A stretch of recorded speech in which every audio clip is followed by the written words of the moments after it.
direito, o conceito de crime para nós, que somos profissionais, não é, professor Claudionor? Técnicos, não pode ser o mesmo conceito de crime para o leigo. Para o leigo, crime é aquilo que ele vê nos programas de televisão, nas manchetes dos jornais. Para nós, o crime é um objeto de um estudo científico. E esse estudo científico é mais ou menos como se nós pegássemos o crime, colocássemos sobre uma mesa de cirurgia, abríssemos o corpo do crime e estudássemos os seus elementos. Ou seja, do que o crime é composto. Assim como numa aula de medicina, se estuda do que é composto o corpo humano. Para nós, dogmaticamente, quer dizer, cientificamente, nós temos que estudar do que é feito o crime, portanto, qual o seu conceito, quais as partes que compõem este fenômeno.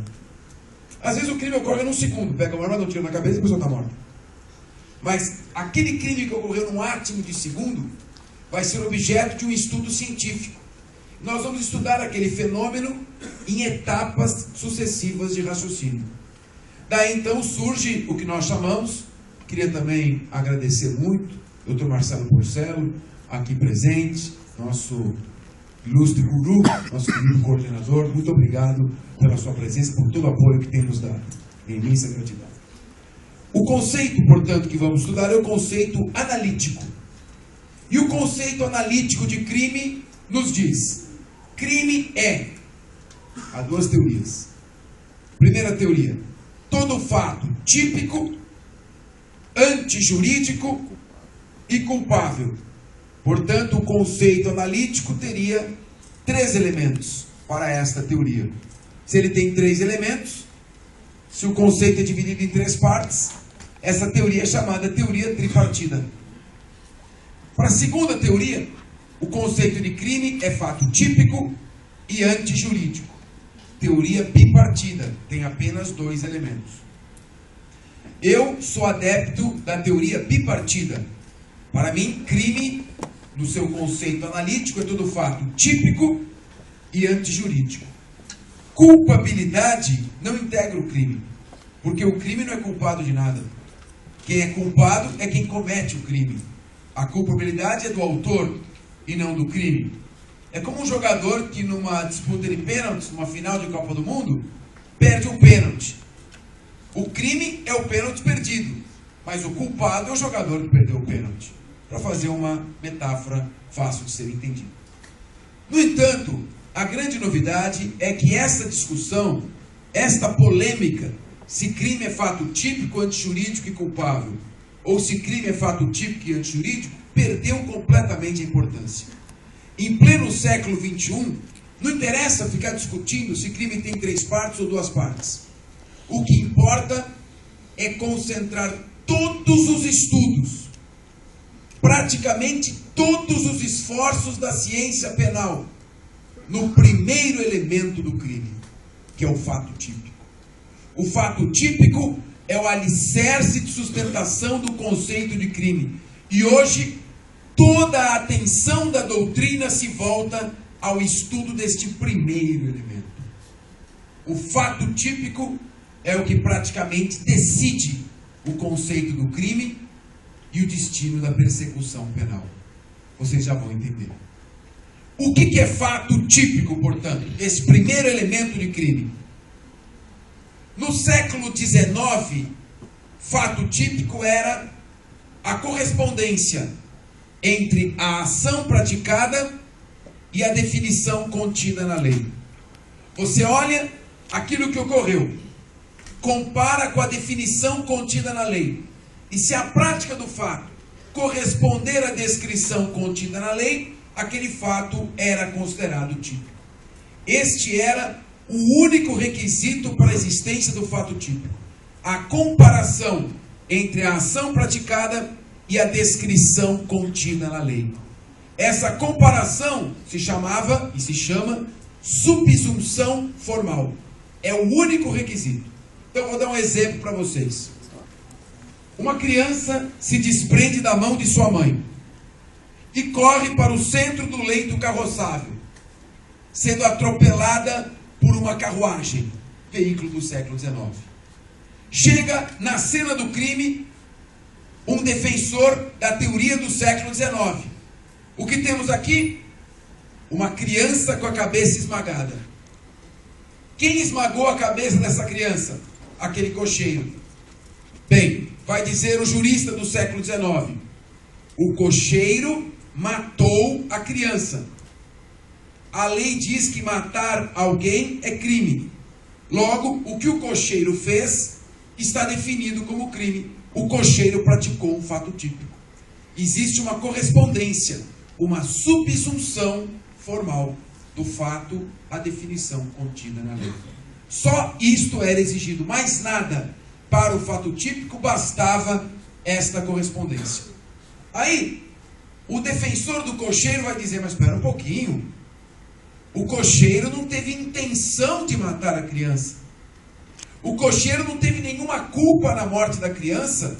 Ela se atirou debaixo da roda. E os juristas do século XIX responderiam, calma, nós estamos analisando se o fato é típico ou não. Para ser típico basta a subsunção formal. Agora, se houve dolo, se houve culpa, essa é uma questão que vamos estudar lá na frente, mais tarde, quando chegarmos na culpabilidade. Portanto, para o fato típico só interessa a verificação desta correspondência. Essa teoria, como foi a primeira teoria, foi chamada de teoria clássica, também conhecida como teoria naturalista ou causal. Quem foi o maior defensor dessa teoria? Um alemão chamado Ernest Belling. E ele escreveu seu tratado de direito penal em 1906. Portanto, os estudiosos do direito penal achavam que para o fato ser típico bastava isso. Pois bem, entramos no século XX. E durante o século XX os estudos foram avançando. E os juristas do século XX chegaram à conclusão de que o fato típico não pode ser apenas essa correspondência. Além dessa correspondência, o fato típico é formado por dolo ou culpa. Tem que ter a intenção ou a culpa, senão não ocorre fato típico. E deram o seguinte exemplo. Um homem, um ogro, arrasta uma donzela pelos cabelos em direção a uma choupana. Se olharmos apenas esta cena, podemos dizer que ocorreu um fato típico, a definição legal? Raptar mulher honesta com fim libidinoso? O Código Penal alemão previa esse crime. Raptar mulher honesta com a finalidade de praticar ato libidinoso com ela. Então o sujeito raptava a mulher e você olhava esta cena. Como é que você vai saber se houve fato típico ou não? Sem conhecer a intenção do sujeito. Se você não conhecer a intenção, a finalidade, o seu objetivo que ele queria, você não vai poder afirmar se o fato era típico ou não. Então, a intenção é importante para a gente descobrir se o fato é típico ou não é típico. Como a intenção se chama dolo, o dolo tem que estar no fato típico. Não pode se encontrar fora dele. Um outro exemplo de um outro alemão. Um homem vestido com uma bata branca toca em uma mulher despida. Dá para afirmar que houve um estupro, por exemplo? Um ato libidinoso praticado por ele? Como é que eu vou saber se ele está realizando um exame clínico regular ou se ele está praticando aquele ato para satisfazer a própria lascívia? Eu não consigo afirmar se houve um fato típico sem conhecer a sua intenção, a sua vontade, o seu desejo. Significa, portanto, que a intenção é imprescindível para a existência de um fato típico. Eu pego agora, tem esse livro aqui, que pertence a Michele. Ainda não, você precisa ganhar o sorteio, né? E eu tenho um livro igual a este. Eu olho o livro, está na bolsa da Michelle, em cima da bolsa da Michelle, e é idêntico ao livro que eu tenho. Então eu pego, estou andando, pego o livro da Michelle, pensando que o livro é meu, e saio. Aos olhos de todos vocês, o que eu fiz? Diante dos olhos de vocês, qual é a fotografia externa desse fato? Pode falar. Hã? Eu subtraí para mim coisa alheia móvel. Eu realizei uma ação objetivamente definida na lei como furto. Agora eu pergunto para vocês, eu tive intenção de pegar o livro dela? Por que eu não tive intenção? Eu não sabia que o livro era dela. Portanto, se eu não tive intenção, eu não pratiquei um furto intencional. Eu não pratiquei um furto doloso. Alunos do segundo ano para frente, a lei descreve algum crime chamado furto culposo? Pegar o que é do outro por acidente? A lei só descreve o furto intencional. A lei só descreve como crime o furto doloso. Mas eu não pratiquei um furto doloso. Eu pratiquei um fato típico? Sim ou não? Como é que eu posso ter praticado um fato típico se a lei não descreve como crime um furto culposo? A lei só descreve como crime praticar um furto dolosamente, intencionalmente, querendo. É só isso que está definido em lei como crime. Se eu não pratiquei isso, se eu não pratiquei uma ação dolosa, intencional, como é que eu posso ter praticado um fato típico? Então, ficou provado que o dolo e também a culpa pertencem ao fato típico e não à culpabilidade. No século XIX, fato típico era só subsunção formal. No século XX, passou a ser subsunção formal mais dolo ou culpa. Essa foi a teoria finalista. Século XIX, teoria clássica. Fato típico é apenas subsunção formal. Século XX, teoria finalista. Precisa mais do que isso para ser típico. Vocês estavam errados. Tem que ser subsunção formal mais dolo ou culpa. Entramos no século XXI. O século em que vivemos. Não é mais suficiente a teoria finalista. Descobrimos que é necessário muito mais do que isso para que ocorra um fato típico. Mas qual a importância de um fato ser típico? Por que tem tanta discussão sobre isso? Porque se um fato é típico, eu começo uma investigação criminal. Eu submeto aquela pessoa ao vexame de um inquérito policial. Eu submeto aquela pessoa ao vexame de um processo criminal. Eu submeto essa pessoa ao constrangimento de ser ré, de ir até a justiça, sentar no banco dos réus. A partir do momento que eu começo a exigir mais e mais para a ocorrência do fato típico, eu crio um estado mais prudente. Ora, eu só vou começar a investigação contra uma pessoa se ela realizou ao menos o primeiro elemento do crime. E como eu começo a colocar mais requisitos para a existência desse primeiro elemento, eu vou tornando mais difícil a hipótese do Estado invadir a vida de alguém, submetê-la a uma humilhação, destruir a sua vida por um processo ou uma investigação absurdos. Por esta razão é importante sim concentrar os estudos no fato típico. Não é uma discussão acadêmica, é uma discussão que está na rua, na vida. Pode ser a diferença entre vida e morte, destruição moral e preservação da honra. Chegou o século XXI e os juristas concluíram: para que haja fato típico eu preciso fazer o que a lei define como crime, subsunção formal. Dolosa quer dizer intencionalmente ou culposamente, por acidente. E agora vem o terceiro requisito: desde que a conduta tenha conteúdo de crime. Se a conduta não tiver conteúdo de crime, não existe fato típico. Ainda que o sujeito realize a ação definida em lei como crime, e ainda que atue com dolo, ou, conforme o caso, com culpa. Se não tiver conteúdo, não é fato típico. Essa teoria é chamada teoria constitucional do direito penal. E ela é chamada teoria constitucional porque a nossa Constituição de 88, quando determinou a preservação da dignidade humana, estabeleceu requisitos mínimos para o Estado invadir a vida do cidadão. E esses requisitos mínimos se encontram, por exemplo, na exigência de conteúdo para o fato típico.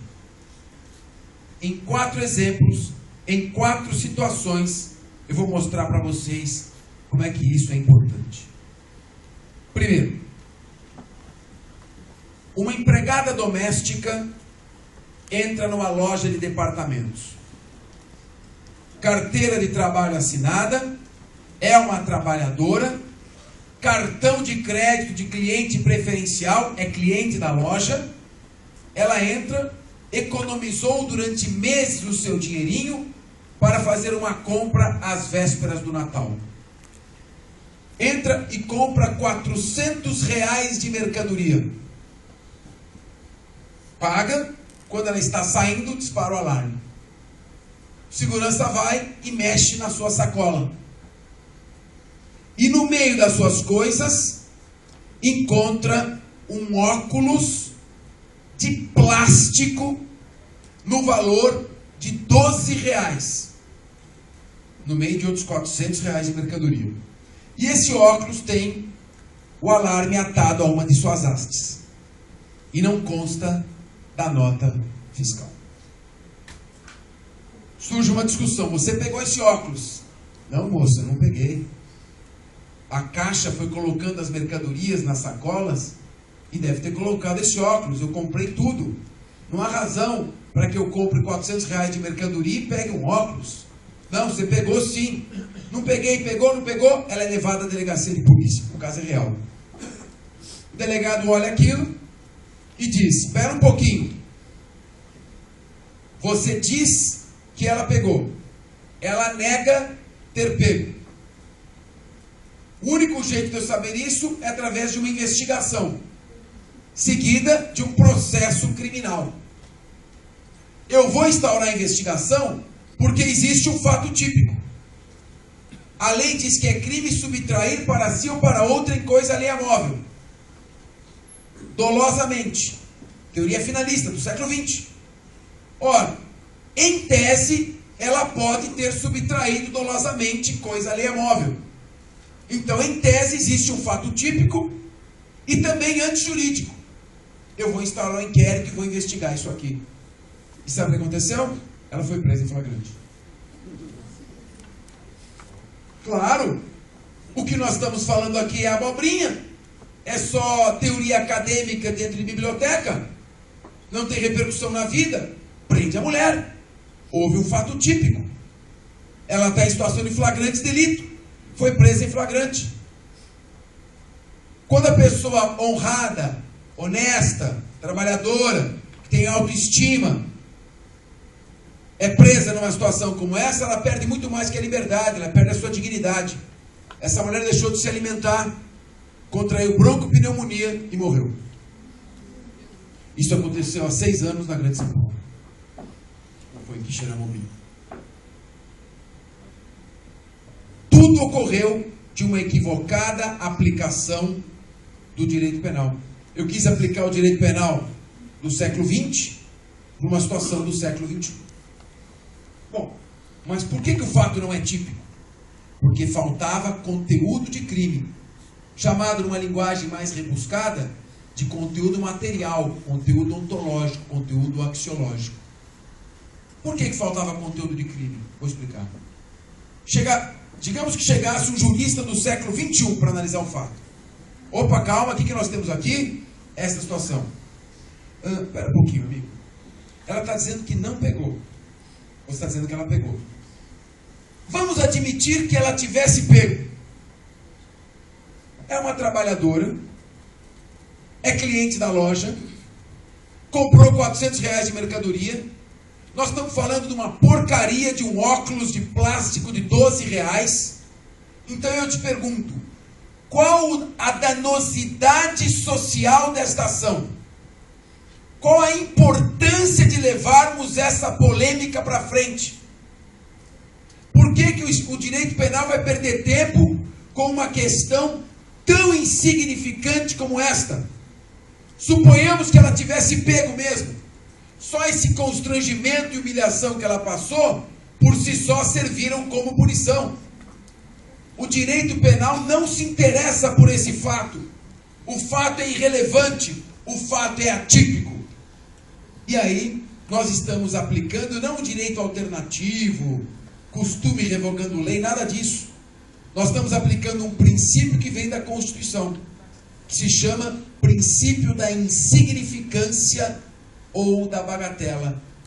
O direito penal não descreve como crime ações que em seu conteúdo são insignificantes. Portanto, o fato é considerado atípico, irrelevante e não suscita a existência do direito penal. Tudo que eu falei traria como consequência a moça ser dispensada, no máximo com uma bronca pela dúvida dela ter pego ou não. Este princípio foi introduzido no direito penal há 50 anos atrás. Olha como é que nós estamos atrasados. Em 1964, pelo penalista alemão Klaus Roxin. Só chegou no Brasil no finalzinho do século XX, final dos anos 90. E esse penalista, guardem esse nome, é o maior penalista do mundo, de todos os tempos, ainda está vivo. Klaus Roxin, um alemão. Esse penalista desenvolveu uma teoria, base da teoria constitucional do direito penal, chamada de teoria funcionalista teleológica. O que quer dizer teoria funcionalista teleológica? O direito penal não é um fim em si mesmo.